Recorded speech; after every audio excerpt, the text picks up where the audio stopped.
Salmo 25, do verso 1 ao verso 9. Leitura responsiva. Diz assim: A ti, Senhor, elevo a minha alma.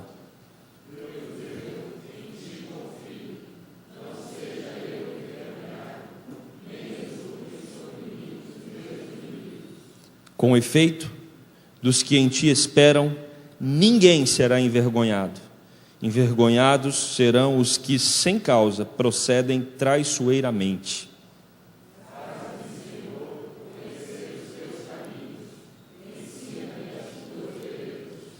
Guia-me na tua verdade e ensina-me, pois tu és o Deus da minha salvação, em quem eu espero todo o dia.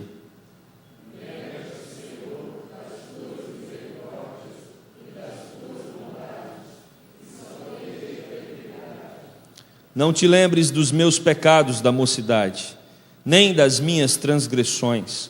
Lembra-te de mim segundo a tua misericórdia, por causa da tua bondade, ó Senhor.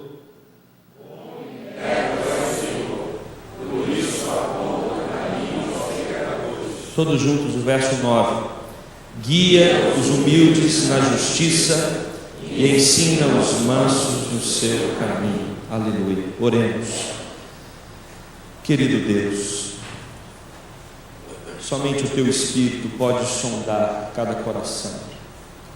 Somente o Senhor pode penetrar em cada mente e fazer com que todos nós nos voltemos para a Tua Palavra nesse momento.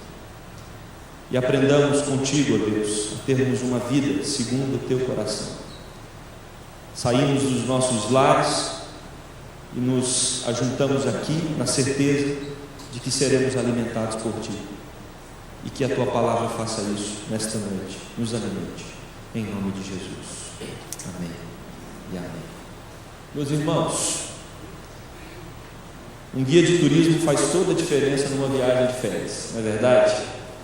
Principalmente se você vai para um lugar desconhecido. Ele nos apresenta um novo. Quando você olha para uma simples casa, o guia de turismo vai dizer que ali é a residência de uma pessoa muito importante, um personagem histórico. Quando você passeia por uma simples rua, ele vai observar que por aquelas ruas passaram reis e imperadores. Onde você vê apenas uma opção de hotel, o guia vai informar uma lista de famosos que já hospedaram naquele lugar. Onde você vê uma simples obra de arte, ele descreve a importância e a relevância daquela obra e do seu autor com detalhes. Um guia de turismo faz toda a diferença quando nós estamos num lugar desconhecido. Esse é o papel dele. O papel dele é fazer com que locais importantes e objetos importantes também não passem despercebidos. Sinalizar a relevância histórica e cultural de um povo. E nós estamos diante de um texto que vai nos ajudar a não passarmos desapercebidos na vida. Não deixe a vida passar desapercebida. Esse texto vai falar que Deus é aquele que nos guia, Deus é aquele que nos orienta na caminhada. Quando nós observamos o termo guiar, o termo orientar, ele, se você observar em qualquer dicionário, ele vai dizer que é a ação ou efeito de guiar mesmo. Pessoa que guia, que dá direção, que dá governo, que dá regra. Quando nós pesquisamos essa palavra no hebraico, que é a língua que foi escrita o Antigo Testamento, nós aprendemos que nahag indica a ação de conduzir de modo organizado animais ou pessoas a um destino intencional, seja pela força, seja pela liderança. E Deus é aquele que deseja guiar o seu coração. Deus é aquele que deseja orientar a sua vida para que você não passe despercebido por essa terra. E nós temos nesse texto alguns passos importantes para que sejamos guiados por Deus. E o primeiro deles é: se você deseja ser guiado por Deus, reconheça a sua limitação. Davi se apresenta reverentemente diante de Deus, e nós podemos observar isso nos versos de número 1 e de número 2, quando ele se achega na presença do Senhor, rogando a Deus para que Deus oriente a sua vida. Ele confia no Senhor de maneira verdadeira, porque ele sabe que Deus é o único que pode lhe dar vitória. Ele sabe que Deus é o único que pode dar ao seu coração segurança. Ele reconhece que não há esperança em outro senão em Deus. Por isso, de modo reverente, ele se aproxima de Deus e ele suplica a Deus para que esteja orientando os seus passos, para que Deus esteja apontando o caminho. Meus amados, Davi foi um homem que experimentou a presença de Deus em muitas situações, e sem dúvida, uma das manifestações do cuidado de Deus para a vida de Davi, uma história que nós aprendemos desde a nossa infância, é quando Davi vai enfrentar o gigante Golias, e ali Deus concede vitória a um menino que diante de tantos homens fortes e poderosos, ele se coloca e diz: olha, vocês estão com medo desse filisteu? Nós precisamos lembrar que Deus está do nosso lado, e se Deus está do nosso lado, a vitória é garantida. E Davi então diz para aqueles homens: coloquem por favor a roupa de proteção em mim, me dê a arma que eu vou lutar contra este gigante, porque eu vou em nome de Deus. E em nome de Deus ele derrota Golias. E ele mostra que Deus é aquele que nos dá vitória em situações que parecem adversas e maiores que nós. Mas, meus amados, para você obter esse cuidado de Deus, essa orientação de Deus na sua vida, você precisa reconhecer que é limitado. Você precisa reconhecer que é impotente. Você precisa entender que as suas percepções, os seus sentidos, tudo em você foi afetado pela queda. Nós não somos tão bons assim. Nós não somos tão sábios como às vezes nós achamos que somos. Nós não temos respostas adequadas em todas as situações da vida. Em muitas ocasiões nós não sabemos o que dizer para as pessoas, nós não sabemos como apontar o caminho. Em muitas situações na nossa vida também, nós não sabemos que direção tomar. E nós precisamos, meus queridos, nessas horas reconhecer que Deus é aquele que pode nos capacitar. Deus é aquele que pode iluminar o nosso caminho, apontar uma saída. Mas para que você recorra a Deus, você precisa admitir: eu não consigo solucionar esse problema, eu não tenho condições de tomar essa decisão, eu não sei que caminho seguir, eu preciso de Deus para orientar os meus passos. Esse texto vem nos ensinar que Deus é aquele que cuida de nós, e quando Ele está conosco, e quando Ele toma a nossa luta, e quando Ele cuida de nós, nós jamais seremos envergonhados, diz o texto. Creia, meu querido, creia que você é incapaz de cuidar da sua vida. Creia que você é incapaz de ter as melhores respostas. Acredite verdadeiramente que no Senhor você encontra segurança, que no Senhor você encontra paz, que no Senhor você consegue organizar o seu mundo interior. Mas para isso você precisa admitir que essa vida é insegura, para isso você precisa admitir que o seu mundo interior é desorganizado, para isso você precisa admitir que você não é tão potente assim, que você é impotente, e Deus é aquele que tem toda a força, e aquele a quem você precisa recorrer nos momentos difíceis da vida. O salmista vai dizer mais: para que nós sejamos guiados por Deus, além de reconhecer a nossa limitação, nós precisamos confiar nele. E eu acho que esse segundo ponto talvez seja o mais difícil, porque confiar em Deus, essa ideia, ela está tanto no Novo quanto no Antigo Testamento. Confiar em Deus é acreditar que mesmo quando tudo parece estar indo na direção contrária, Deus está no controle, e Deus vai tomar você sob as suas poderosas mãos e vai conduzi-lo. Deus, Ele dá voltas que nós não entendemos o porquê dessas voltas.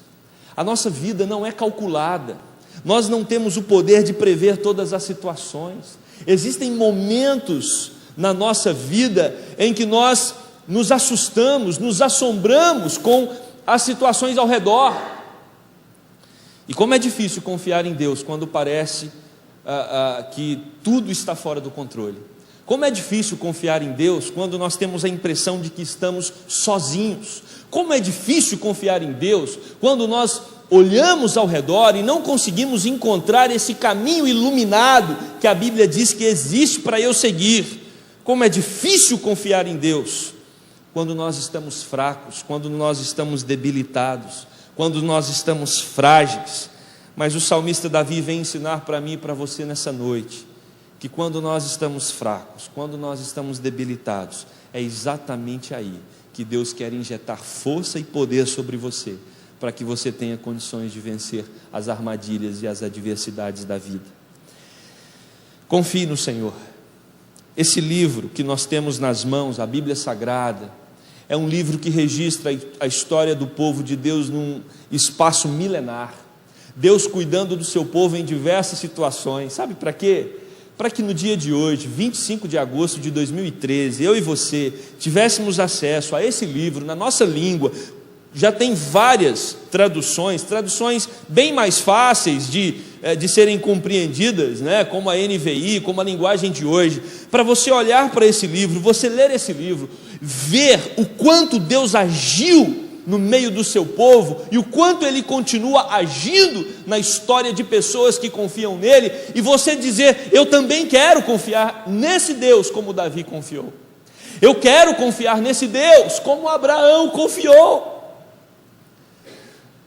Meus amados, Deus diz para Abraão: Abraão, você é um homem bem de situação, vive relativamente confortável, mas eu quero que você pegue a sua esposa Sara, e eu quero que você vá para um lugar que eu vou te mostrar. Meus queridos, Deus diz somente isso para Abraão. Deus não dá o endereço para ele ir. Deus não diz para onde ele tem que ir. Deus não diz qual cidade. Deus não diz qual estado. Deus não diz a rota que ele tem que fazer. Deus diz simplesmente para Abraão: pega a sua mulher e sai. Eu vou apontar o caminho. Isso é confiança. Eu pergunto para você nessa noite: será que nós estamos numa posição, numa situação diferente da de Abraão? Em alguns aspectos, não. Nós não sabemos do nosso amanhã. O nosso amanhã é uma surpresa tão grande para nós quanto foi o amanhã de Abraão. Abraão simplesmente obedeceu. E a mensagem de Deus para você nessa noite é: simplesmente obedeça. A surpresa que Deus tinha para Abraão, é claro, tinha um contexto específico, uma importância específica, mas Deus também tem um contexto específico e uma importância também para a sua vida. Deus tem um projeto para você. Você não foi criado e lançado nessa terra para viver os seus dias aqui sem que Deus tenha um plano muito bem montado e traçado para a sua existência. Confie em Deus. Deus sabe o que faz. E quando nós olhamos a história de Abraão, percebemos que ele recebeu inúmeras benesses de Deus. Ele pôde provar do cuidado de Deus de maneira miraculosa, porque ele confiou no Senhor. Quando nós olhamos para a história de Noé, meus amados, Deus diz para Noé: Noé, já não aguento mais a imoralidade, a depravação e o pecado do homem que eu criei, do ser humano. Eu quero exterminar com a raça humana. E eu separei a sua família para que o projeto de encher a terra recomece. Mas para isso, Noé, você vai ter que confiar e vai ter que construir um grande barco.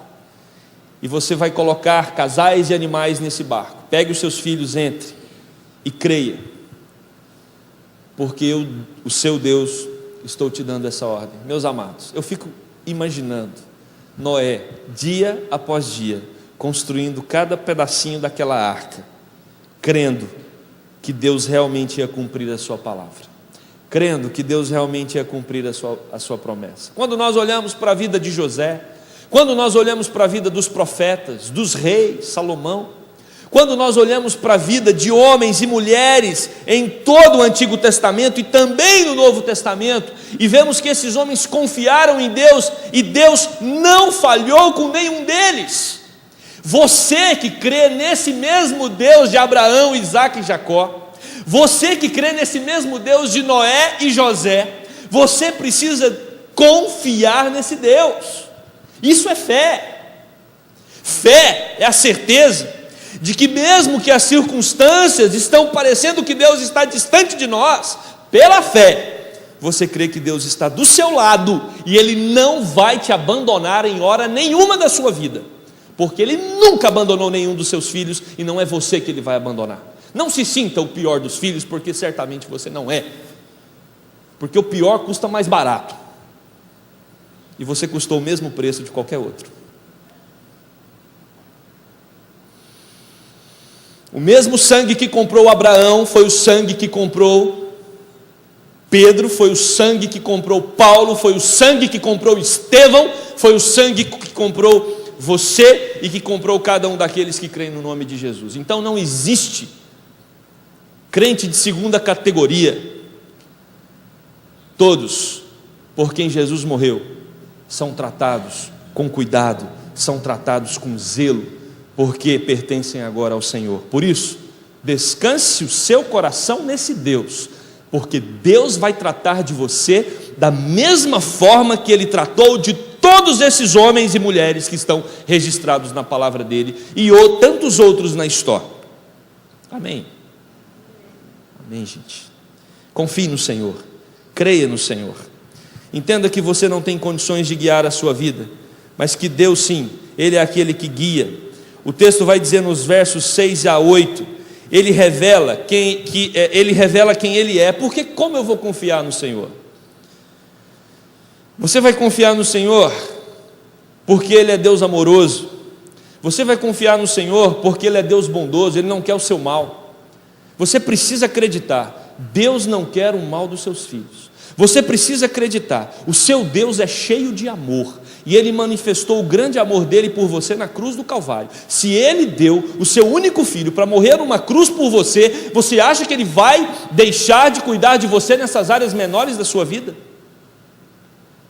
Eu não sei qual é o seu problema, eu não sei qual a situação que seu coração entrou aqui hoje à noite, mas não importando qual seja essa situação, ela não é pior do que o estado que você estava quando estava perdido na morte eterna. E quando você estava lá perdido, Deus foi capaz de entregar o único filho dele para resgatar você dali. O apóstolo faz essa defesa no livro de Romanos, capítulo 5. Se quando você estava perdido, ele trouxe você da morte para a vida, agora que você está na vida, agora que você foi selado com o Espírito, agora que você tem a certeza da vida eterna, agora que Ele te chama de filho, você acha que Ele vai deixar de cuidar de você? Confie em Deus. Deus é bom, Deus é amoroso, Deus é misericordioso. E o que significa isso? Ele não trata você com a dureza que você merece, Ele não trata você com a severidade que deveria, porque Ele é Deus misericordioso. E tem um versículo, irmãos, que alivia ainda mais a barra para nós, que fala que as misericórdias do Senhor se renovam a cada manhã. Toda manhã Ele recomeça a dosagem de misericórdia para conosco. Deus é Deus perdoador. Perdoador. Ele rasga a sua dívida. Basta que você confesse com sinceridade de coração. Não tem pecado, não tem ato de rebeldia, não tem incredulidade, não tem orgulho, não tem nenhum tipo de pecado que você confesse a Ele, que Ele não perdoa. É Deus perdoador, Ele não guarda mágoa de você. Deus, diferente dos seres humanos, Ele não fica ressentido, arquivando no coração dEle tudo aquilo que você fez que ofendeu, para em algum momento ele lançar tudo isso na sua cara. Ele não faz isso, porque a palavra de Deus vai dizer que uma vez que Ele perdoa, e esse pecado é lançado no fundo do mar com uma pedra bem pesada. Nosso Deus é Deus perdoador, o nosso Deus é Deus reto, Ele é justo. É por isso, meus amados, que nós precisamos confiar nele. É por isso que nós precisamos descansar o nosso coração nele, como diz o versículo de número 3: com efeito, dos que em ti esperam, ninguém será envergonhado. Envergonhados serão os que sem causa procedem traiçoeiramente. É uma matemática simples. Você conhece a Deus, e à medida que você aumenta o seu conhecimento de Deus, meditando na palavra, tendo uma vida de oração, você aumenta a sua confiança nele. E à medida que você aumenta a sua confiança nele, você descansa. E à medida que você descansa, você tem qualidade de vida. E quanto mais aumenta a sua qualidade de vida, mais você tem razões para celebrar a vida. É uma conta simples. Simples de fazer, difícil de viver. Conhecer a Deus. Quando nós conhecemos a Deus, o nosso coração enche de confiança. Talvez aqui esteja o nosso problema. Precisamos separar um tempo durante o dia para olharmos para as Escrituras como um livro de amor de Deus para nós, onde Ele vai dizer como Ele agiu com o seu povo durante a história, para que aumente em nosso coração a certeza de que assim também Ele agirá conosco.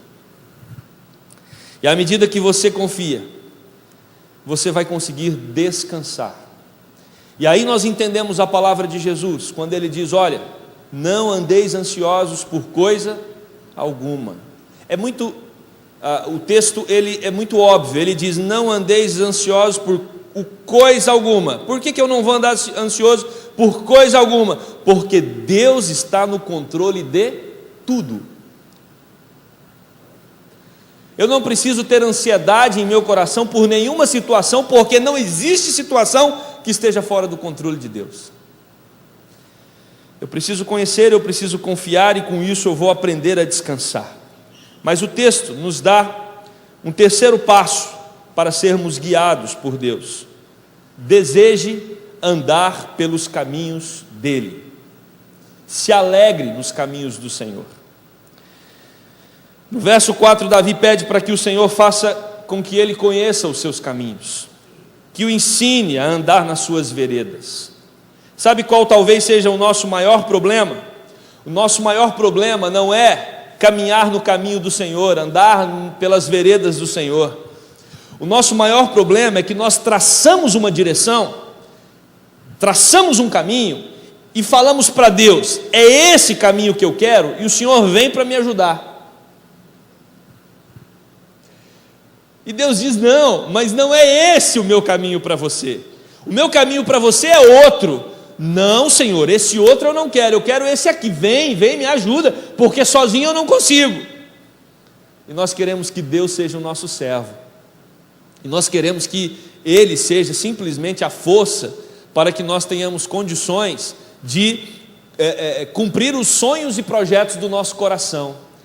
Assim não vai funcionar. Porque tem dois deuses aí na história.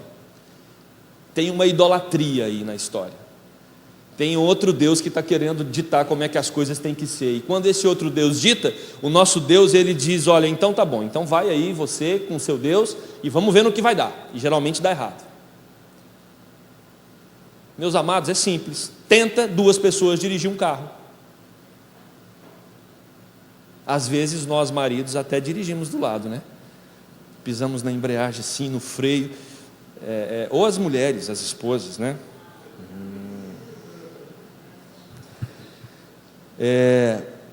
Você já entrou num carro que uma pessoa tinha acabado de receber a carteira de motorista? Como que você se sentiu naquele momento? Eu me lembro de uma experiência, eu não sei por que eu fiz isso, mas um jovem da igreja tinha acabado de tirar a carteira, ele não tinha carro, e eu falei: rapaz, vamos comemorar isso agora.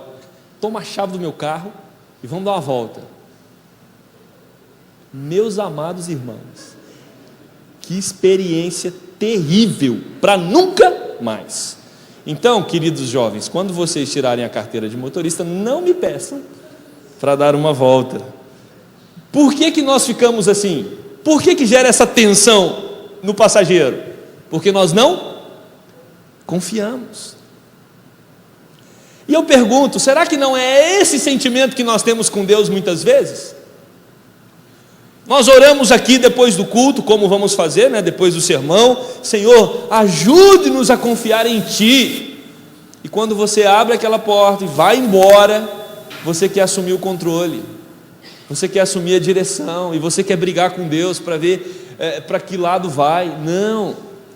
O convite que o salmista está fazendo para nós, o texto está fazendo para nós nessa noite é: largue o controle da sua vida nas mãos de Deus. Para de insistir. Se Ele está dizendo que é para virar para a direita, vire para a direita. Pastor, mas meu sonho é ir para a esquerda. O seu sonho, uma vez que você foi comprado por Cristo, são os sonhos de Deus. E você tem que embarcar nos sonhos de Deus, porque certamente os sonhos de Deus para você são bem melhores do que os seus próprios sonhos para você. Nós não podemos relutar com Deus, precisamos entregar o controle da nossa vida para Ele e acreditar, como o próprio salmista, em 2 capítulos anteriores, no Salmo 23, ele diz que quando eu confio no Senhor, quando eu entrego a minha vida para Deus, Ele vai me guiar pelas veredas da justiça, Ele vai me levar a pastos verdejantes, Ele vai me colocar junto às águas e Ele vai refrigerar a minha alma. Confie no Senhor, deseje andar pelos caminhos que Deus tem para você, reconheça a sua incapacidade, suplique a Ele para que Ele guie, para que Ele conduza. A palavra de Deus vai nos ensinar lá em João capítulo 16, verso 13, que uma das funções do Espírito Santo de Deus, que habita em nossos corações, é nos guiar a toda verdade. Nossos corações, meus amados, a palavra de Deus nos orienta, os nossos corações são falsos e enganosos. Às vezes nós deduzimos que algumas opções podem ser melhor para nós. Busque no Senhor a resposta, busque no Senhor a orientação e descanse na decisão de Deus para você, que certamente essa decisão, ela não é para o seu mal, porque Ele é bom. Essa decisão não é para estragar a sua vida, mas é para te dar qualidade. Essa decisão não é para complicar você, mas essa decisão é para simplificar a cada dia o seu viver. Quarto e último passo: para você ser guiado por Deus, é necessário humildade e mansidão. Humildade é entregar tudo nas mãos de Deus e descansar. Esse é o humilde. O humilde é aquele que reconhece que a capacidade intelectual dele para exercer a sua profissão, ou a capacidade braçal dele, não vem dele mesmo, vem de Deus, que é o doador da vida. Humilde é aquele que reconhece que o pão que está sobre a mesa, que vai ser alimentado, é dádiva de Deus. Humilde é aquele que reconhece que o ar que ele respira é presente de Deus. O humilde, ele tem a sua mente concentrada em Deus o tempo todo, porque ele atribui a Deus a glória a tudo aquilo que está em sua volta. O humilde, ele reconhece que a família que ele tem foi família dada por Deus, e por isso ele glorifica a Deus pela esposa que Deus deu. Ele glorifica a Deus, ela glorifica a Deus pelo marido, eles glorificam pelos filhos, pelos pais, os filhos pelos pais. Humildade é reconhecer que toda dádiva, todo presente, toda bênção que desce sobre nós vem do Pai das luzes, vem de Deus. Humildade é reconhecer que você, por si mesmo, não pode nada, porque Deus é quem te dá tudo, e Deus é quem concede condições para que você obtenha tudo o que você tem. Isso é humildade, verdadeira humildade, humildade que não precisa ser propagada, porque a humildade que é propagada, ela deixa de ser humildade. O humilde, ele reconhece que ele precisa de Deus, ele reconhece o quanto o pecado estraga a sua vida, ele reconhece o quanto ele é ingrato, O humilde reconhece o quanto os outros são maiores em posição que ele. O humilde, ele reconhece o que ele merecia. Ele merecia a condenação eterna, ele merecia o fogo eterno, mas ele sabe que a graça de Deus o alcançou, e ele sabe que tudo que ele tem advém dessa graça. Mas o texto diz mais: para sermos guiados por Deus, além de humildes, nós precisamos ter mansidão. E mansidão é entender que por meio da força do nosso braço nós não alcançaremos a vitória. O contrário de mansidão é dura cerviz. Dura cerviz é aquela pessoa que tem dificuldade de se inclinar. Dura cerviz é aquela pessoa que ela se rebela contra as leis de Deus. Ela tem dificuldade de se enquadrar nos projetos de Deus. Ela tem uma desconfiança muito grande de que Deus pode fazer da vida dela algo melhor a cada dia. Ela tem os seus próprios projetos e ela não consegue entender que Deus possa ter projetos melhores para ela. Então ela não se submete, ela não se curva diante de Deus, ela não é mansa, ela não tem o coração solto para ser conduzido pelas mãos do poderoso Deus, mas ela trava, ela endurece, ela enrijece o coração. Essa é a pessoa de dura cerviz. O salmista Davi está dizendo, no versículo 9, para sermos guiados por Deus, nós precisamos também da mansidão. Guia os humildes na justiça e ensina aos mansos o seu caminho. Ensinar aos mansos é dizer, vai por aqui, e você que é manso vai. E Deus diz, agora é hora de parar, e você para. Deus diz, agora é hora de você caminhar mais um pouco, e você caminha. Não faça isso e você tranquilamente deixa de fazer. O manso, ele é facilmente manuseado pela poderosa mão de Deus. Ele não fica relutando com Deus o tempo todo. Eu não sei em qual desses quadros você está enquadrado. Eu não sei em qual posição você está. Mas eu sei que existem pelo menos 2 Rios de Janeiro. Existe o belo Rio de Janeiro, que qualquer turista que vem aqui, ele pode enxergar, ele pode ver. Mas existe um Rio de Janeiro histórico, que você precisa de um guia de turismo para mostrar ele para você. Às vezes você passa por uma construção antiga e pensa que é apenas uma construção antiga, mas quando tem um guia para dizer para você que aquilo foi a morada de um imperador, de um rei, isso transforma completamente o seu passeio. E o que esse exemplo tem a ver com o nosso sermão? Esse exemplo tem a ver com o nosso sermão, meus amados, porque nós também podemos passar por essa vida simplesmente observando as coisas que estão ao redor, mas não entendendo o significado delas. Nós podemos viver o nosso dia, a nossa semana, um mês e anos, e a vida inteira, atravessar a nossa existência sem entender qual foi o propósito pelo qual Deus nos colocou aqui.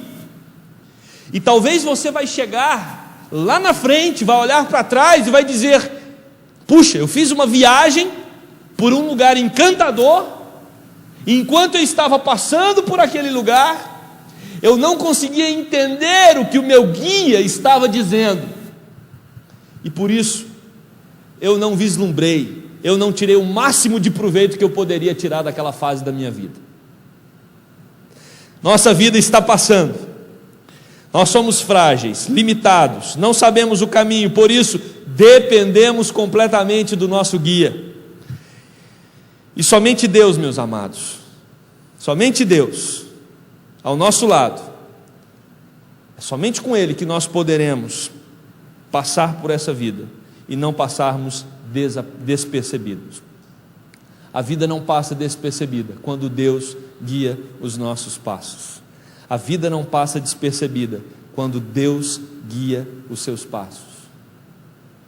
A vida está passando. Deus tem um grande projeto para você. Deus tem uma grande bênção para revelar para você.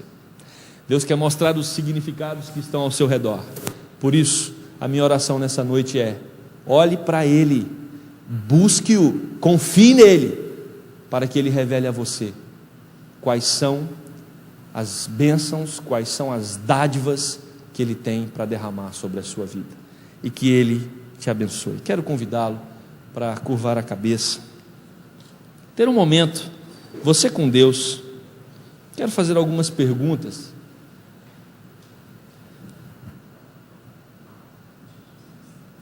Você tem confiado no Senhor? Você tem descansado no Senhor? Você tem buscado conhecer esse Deus?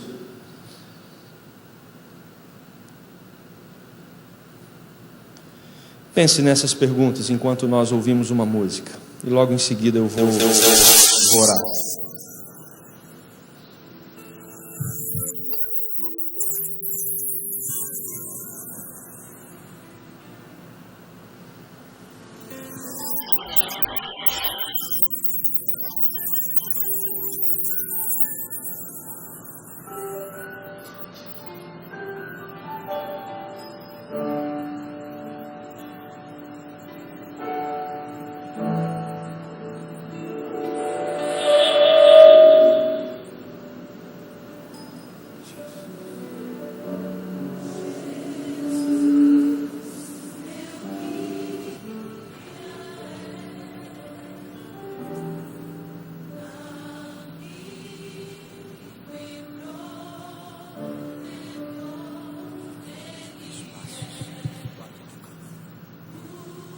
Filho, as portas estão abertas para você. O seu lugar ninguém vai preencher. Você não é qualquer um, é o meu herdeiro.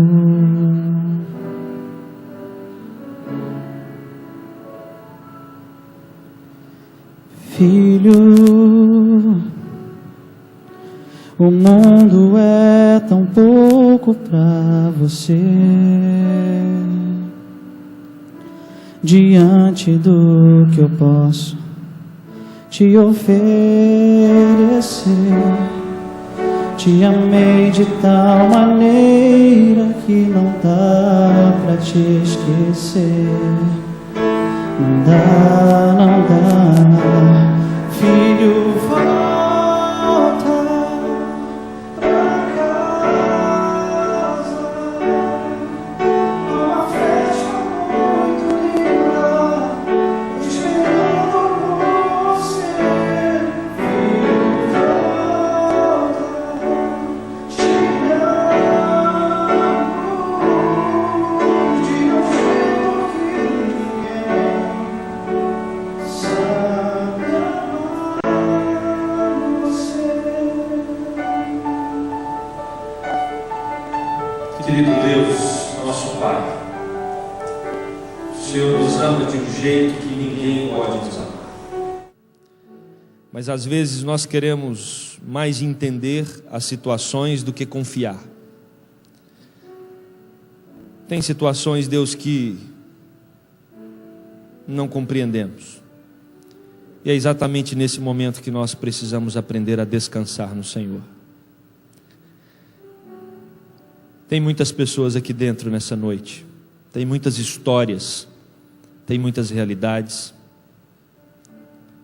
e o Senhor conhece cada uma delas, e o Senhor tem um projeto para cada uma delas, o Senhor ama cada uma delas. O Senhor sabe quem está vivendo momentos difíceis, momentos incompreensíveis. O Senhor sabe quem está aqui nesta noite que não está encontrando saída para a sua adversidade, mas é noite de nós sairmos confiando no Senhor. É noite de nós sairmos daqui na certeza de que assim como o Senhor foi com Abraão, com Noé, com Isaac, com Jacó, com José, assim como o Senhor foi com Jeremias, com Oséias, com Malaquias, com Abacuque, assim como o Senhor foi com Pedro, assim como o Senhor foi com Paulo, assim como o Senhor foi com Mateus, Assim como o Senhor foi com as Marias da história, assim como o Senhor foi com as Joanas, com as Rebecas, o Senhor também é com o seu povo hoje. O Senhor é o mesmo de ontem, o de hoje, o de sempre. O Senhor não muda, não há variação no Senhor. O Senhor é o mesmo Deus poderoso, o mesmo Deus majestoso, grande, Deus que abre o mar, Deus que tem poder para curar, Deus que tem poder para multiplicar pães no deserto. E esse é o nosso Deus. Cabe-nos apenas descansar e crer que o Senhor tem um grande projeto para a nossa vida, e não ficarmos despercebidos aos sinais que o Senhor tem nos dado, às direções que o Senhor tem apontado. Que haja em nós confiança, que haja em nós o descanso, que haja em nós a paz do Teu Espírito, no nome de Jesus Cristo.